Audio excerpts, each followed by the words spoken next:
नमस्कार, बने रहिए बादल एक्सप्रेस के साथ। मैं हूं दीपक बौद्ध और आप देख रहे हैं आपका अपना यूट्यूब, फेसबुक, इंस्टाग्राम पर बादल एक्सप्रेस। तो हम बात कर रहे हैं जिस प्रकार से बसपा सुप्रीमो बहन मायावती ने पहले केंद्रीय कोऑर्डिनेटर के राष्ट्रीय कोऑर्डिनेटर के रूप में सांसद राज्यसभा रामजी गौतम जी को बनाया था। भाई दूसरे केंद्रीय कोऑर्डिनेटर राष्ट्रीय कोऑर्डिनेटर के रूप में एक और बनाया गया, भाई तीसरे के रूप में सांसद रामजी गौतम को भी बनाया गया है।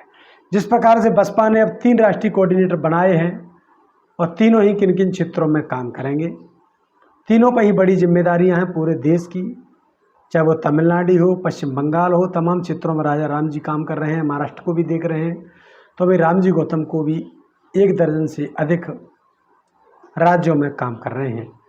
भाई बेनीवाल जो कि राष्ट्रीय कोऑर्डिनेटर हैं, वो भी कई क्षेत्रों को हरियाणा, पंजाब के साथ साथ दिल्ली और अन्य ऐसे प्रांत हैं जिनमें उन्होंने काम किया है और लगातार काम भी कर रहे हैं। तो हम बात कर रहे हैं उन क्षेत्रों की जहां पर बसपा लगातार काम करती हुई नजर आ रही है।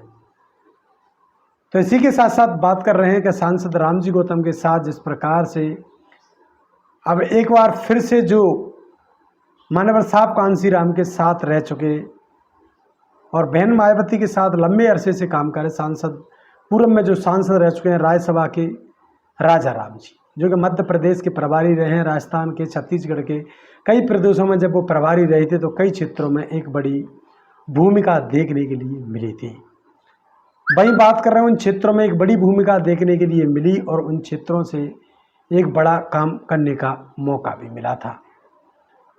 तो वहीं बात करें तो मध्य प्रदेश में 4-4, 5-5 सीटें भी देखने के लिए मिली। तो कई ऐसी सीटें थी 10 से 11, 15 सीटें जिन पर लगातार काम तो होता हुआ, लेकिन दूसरे और तीसरे नंबर पर करीब 1 दर्जन सीटें आती रही थी। भाई उत्तर प्रदेश में भी उन्होंने काम किया। वहीं बात करें छत्तीसगढ़ की तो छत्तीसगढ़ में 2-4 सीटें तो आती रही हैं। भाई 6 सीटें राजस्थान में भी आती रही हैं। सांसद राजा राम जी के नेतृत्व में लगातार कई बार काम हुए और एक कुशल नेतृत्व उनको माना जा रहा था, क्योंकि बसपा सुप्रीमो बहन मायावती के साथ राजा राम जी की एक लंबी काम करने की जो शैली है वो रही है।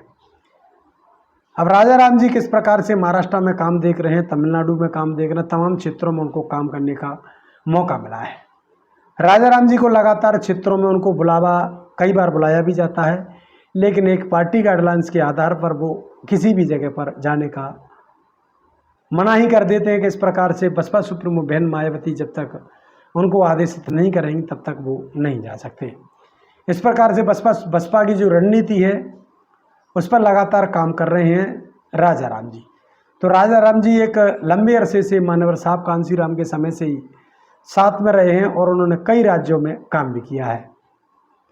हालांकि उनके नेतृत्व में बड़ी कई जगह पर सीट भी निकली हैं और कई जगहों पर हमने लगातार रिपोर्टिंग के माध्यम से भी आप लोगों तक 2011-12 से 16-15 तक भी 15-16 तक लगातार मध्य प्रदेश में राजा राम जी रहे थे। तब हमने अपने दूसरे चैनल के माध्यम से आप लोगों तक कई खबरें पहुंचाई थी।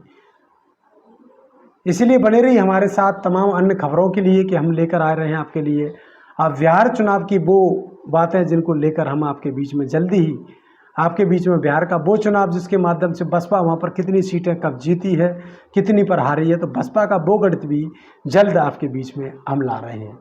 यूट्यूब, फेसबुक, इंस्टाग्राम पर हमारे साथ आप नए जुड़े हैं तो यूट्यूब पर हैं तो सब्सक्राइब करिए, फेसबुक पर हैं तो हमें फॉलो करिए बादल एक्सप्रेस को, और इंस्टाग्राम पर भी हमें आप फॉलो कर सकते हैं।